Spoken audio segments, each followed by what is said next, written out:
Inevitably, Singaporeans will be extinct. What we need to do is to lower the cost of living, of course, lower the GST in the process. That's one of my aims, yeah. But Dr. Michael, some people will say that's fucking populist. Oh, right.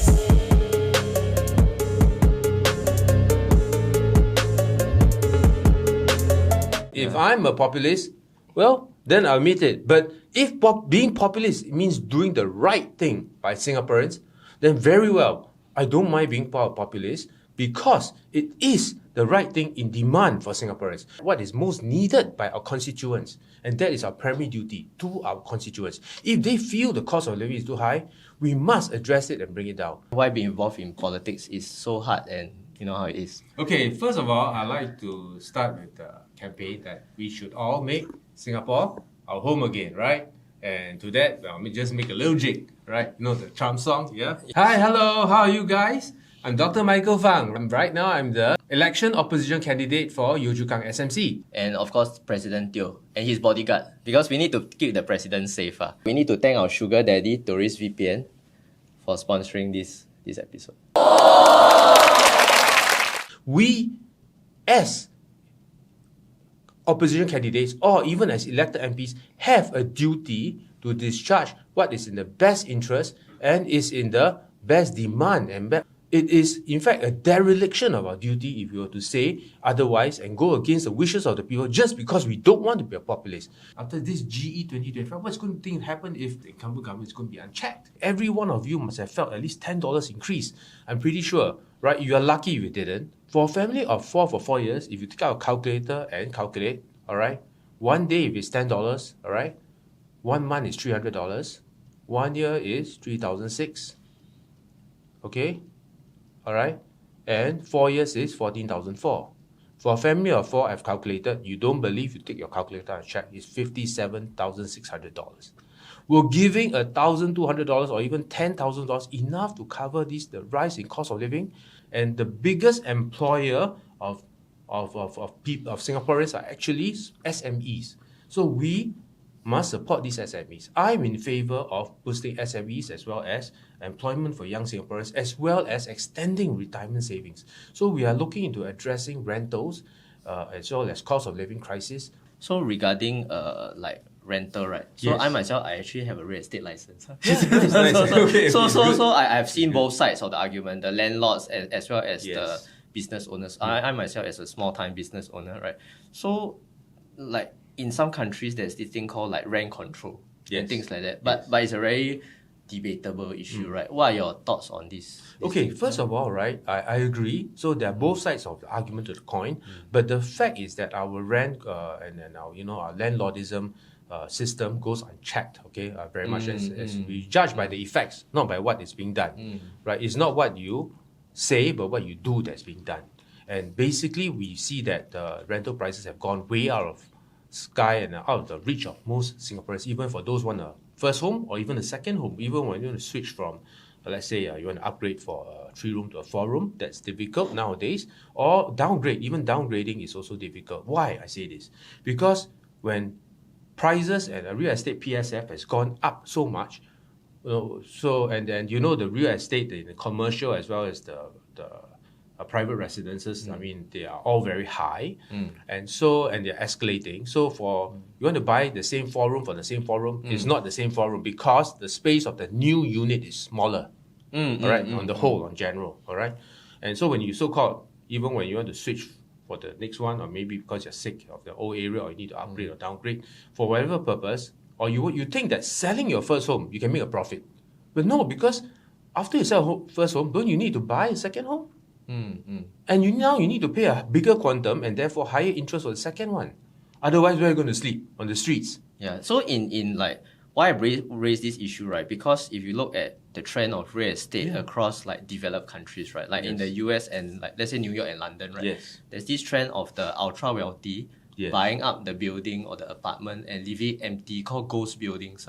So it's a luxury building, but it's empty, but they use it as a store of value to like preserve wealth. So all this exploitation and commercialism of our properties at home should not be allowed to a large extent other than commercial properties, right? So I understand this. And that is why we must make Singapore our home again, right? We must stop basically and make our homes affordable for Singaporeans basically by, we can set up by a real estate commission, right? The opposition, I think, should set up a real estate commission.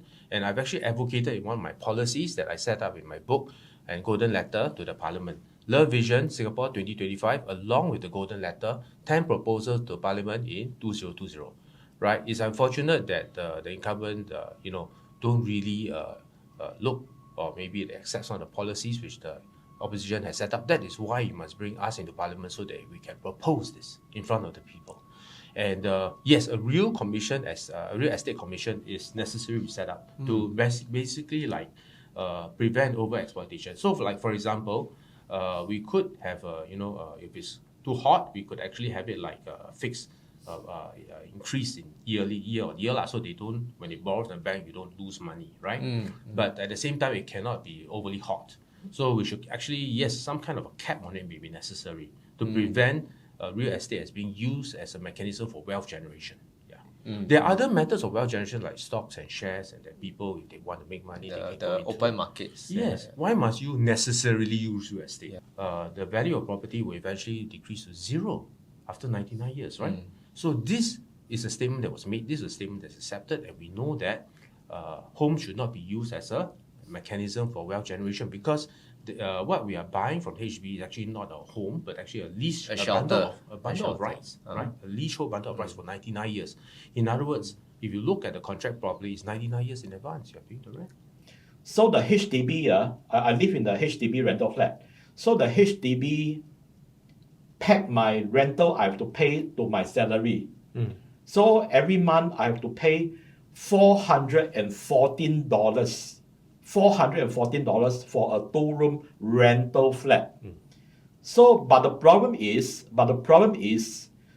I have government-induced schizophrenia mental illness for the past 18 years. For more than 10 years, I don't have a proper job.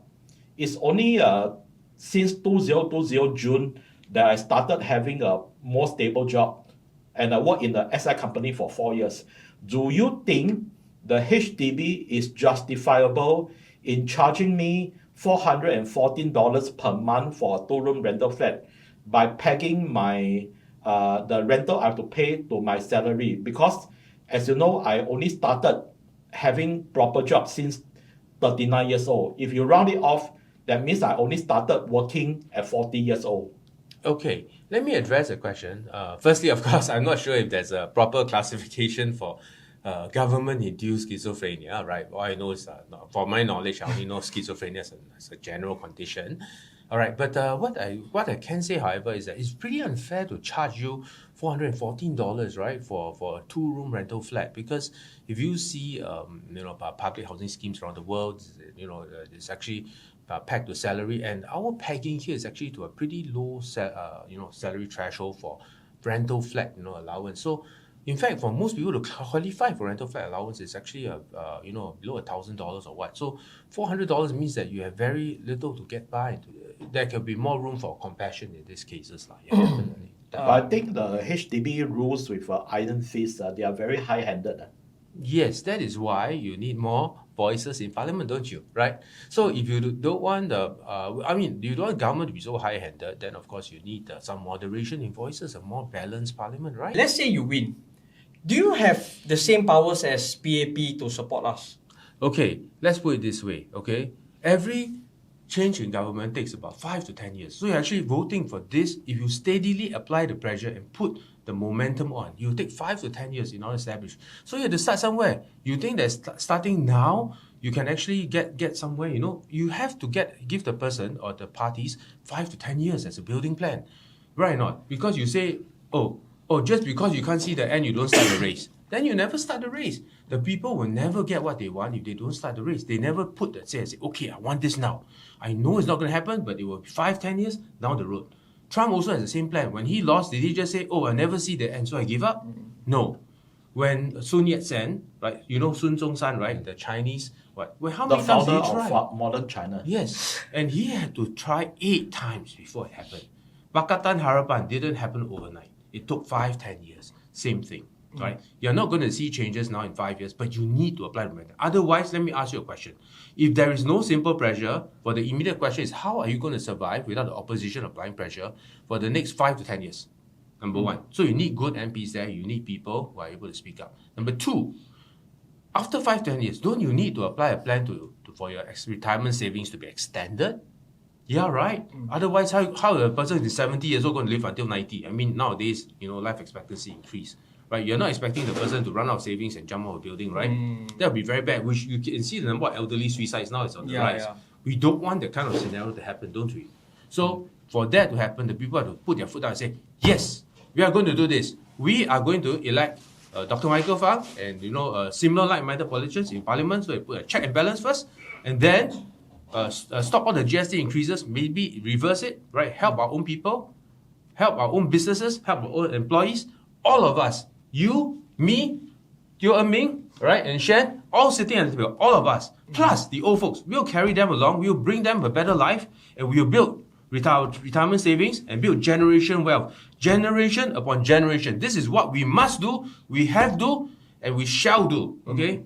We can, we must, and we shall. So this will bring our message across to the residents and make sure that we have an effective campaigning message and make sure that we actually make Singapore our home again. More than like having faith in the opposition, right? I think PAP need to lose because I think they just need to lose once. Didn't they lose a few times, eh? I mean, no, they have always been winning. Yeah, as long as they're 50.1%. I just want them to lose one time. But they lost just once. 2020. They lost the one GRC, they've been winning every election. Yeah. As long the system is so tilted that as long as 50.1% of them remains in their hands, they will have a disproportionate number of seats. There is not proportional representation, mind you. So even if they lose at 40%, they will still hold the reins of power. Why? Because the GRC system is tilted. Everything is tilted. Gerrymandering everything is such that they will remain in power and they still have the institutions of power. But if the people don't make a decision somewhere for the change, there will never be change in Singapore. So this time you have to put your foot down and say, no, 9% GST is enough. I'm not going to have 11, 13% down the road. Okay, you know how it feels. Okay, now you know how 2% actually feels. It's not 2%.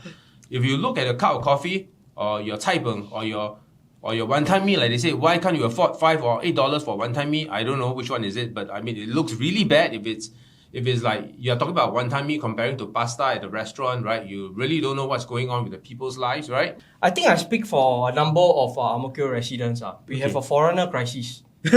We are surrounded. We are really surrounded. We look front, back, left, right, center. We are surrounded by snobbish foreigners that look down on us. Really? Yeah, they look down. Like, let me share with you one statement. We are here because Singaporeans are stupid. That's why we are here. This is something that I've heard. They tell you? They told you that?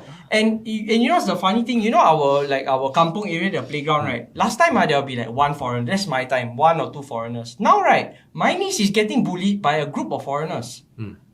So she's the one Singaporean trying to this is just down the block, like Ang Mo Kio area, the playground. And you know what's the worst part? No, they all come here, they all got money one, no.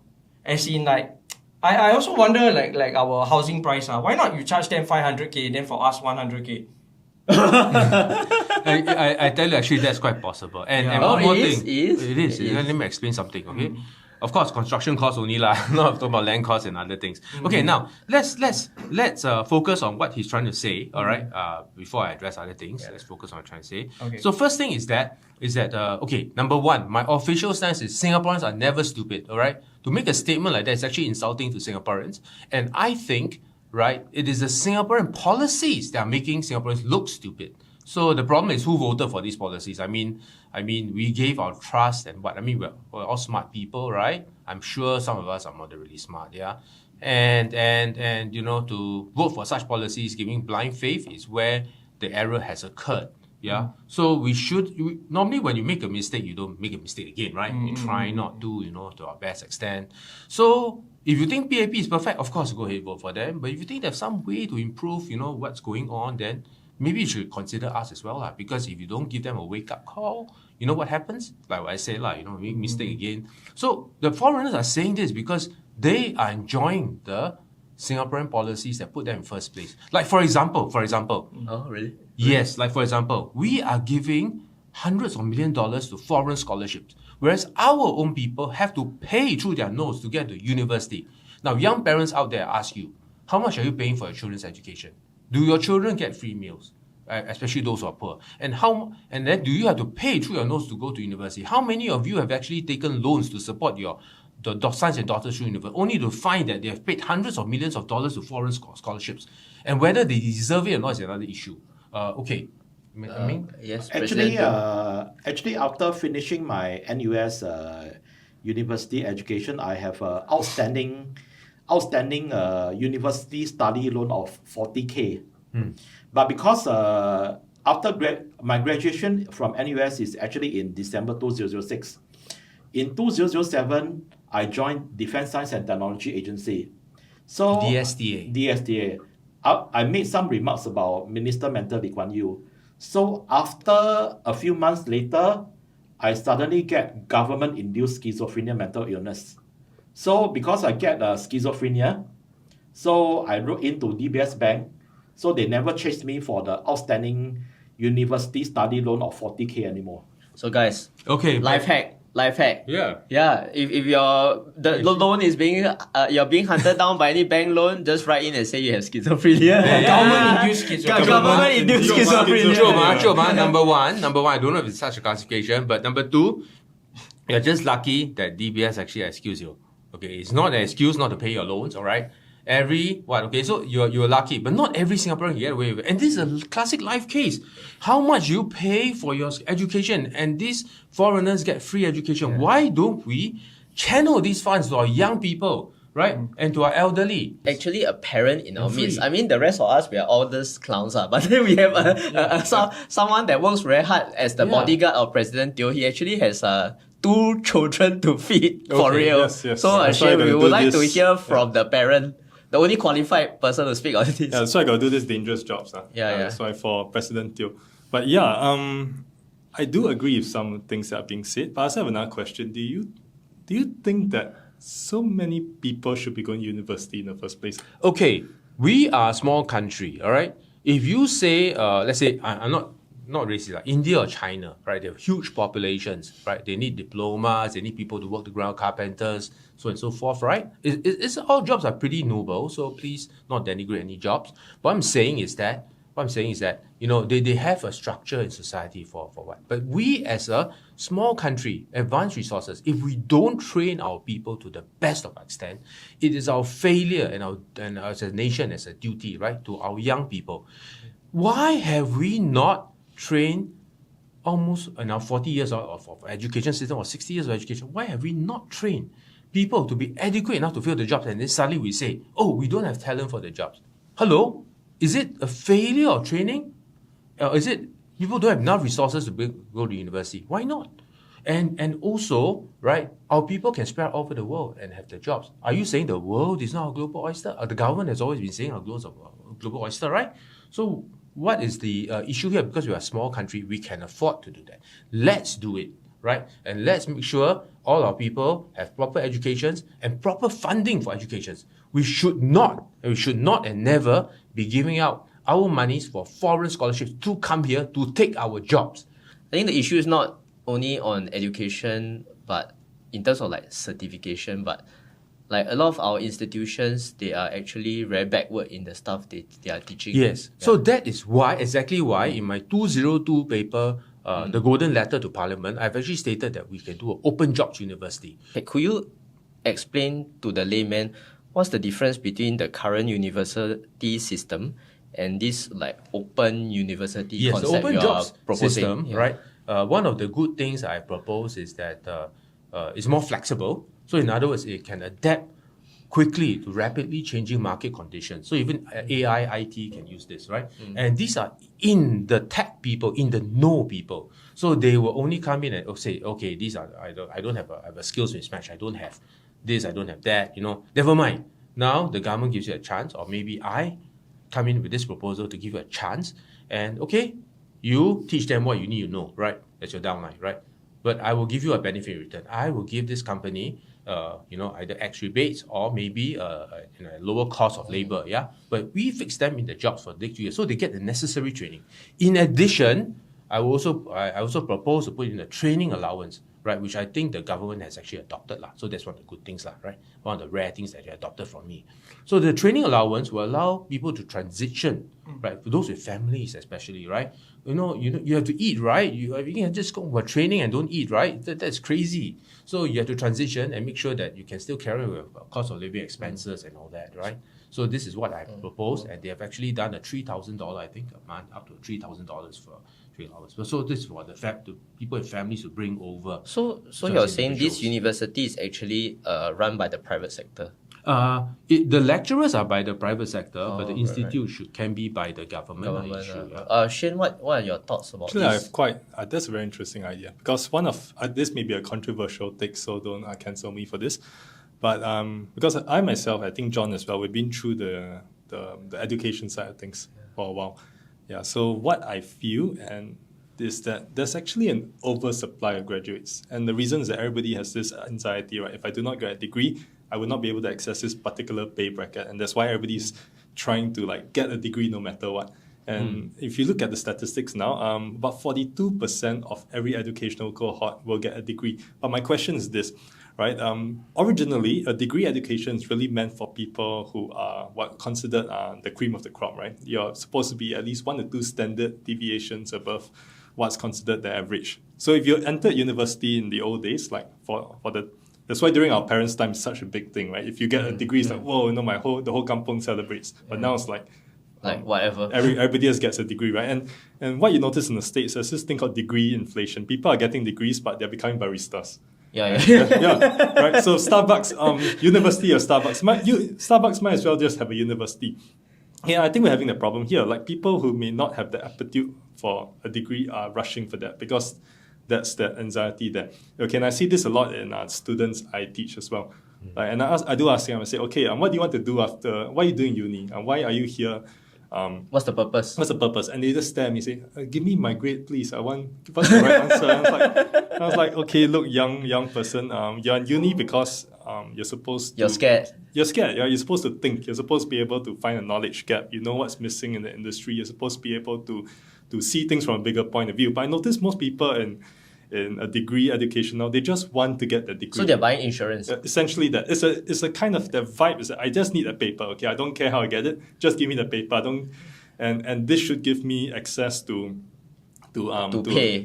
And, but there's a poor insurance policy for changing world. world. That inherent in the system. And I did have an acquaintance of mine, and he was really angry about this. Okay, so I'm pretty sure he'll vote for you if you are running. So which is exactly okay. First thing, let me address the question. All right. So I understand. Yes, you are right in the sense that we are looking at a very triangular tier of top tier graduates, and then we have this. Diplomas and then secondary. But okay, we must understand from the large number perspective, you are right? So we're looking at when you apply large number models to things like, for example, China, India, you're right, because they need a base like I've explained before, right? But in Singapore, the story is reversed because we are a small country, so our strategy to adaptation will be different, right? We can actually export our talents overseas, right? Okay, and basically build industries or even have niche industries. So our problem here is not because we have excess or that many graduates that the world cannot accommodate. Okay, we cannot accommodate the world like 1% of India's talent, right? 8 million people, we cannot accept that because of a lot of stresses, but we can export overseas. So the problem actually lies in our ability of industries to cope. We are not expanding fast enough. Our country's internal economy for SMEs and everything has actually stagnated. We did not have not implemented the Blue Sea strategy of sending out our companies fast enough into the world, right? Of supporting them. Instead, we are diverting our funds, right? Like our funds, that invested in the GIC to big companies that are losing money all over the world, and they're foreign companies. Talking That's about the worst part. One of them. I mean, actually quite a lot to say about this as well. Yeah, but I'm saying if you read the articles on Temasek losses,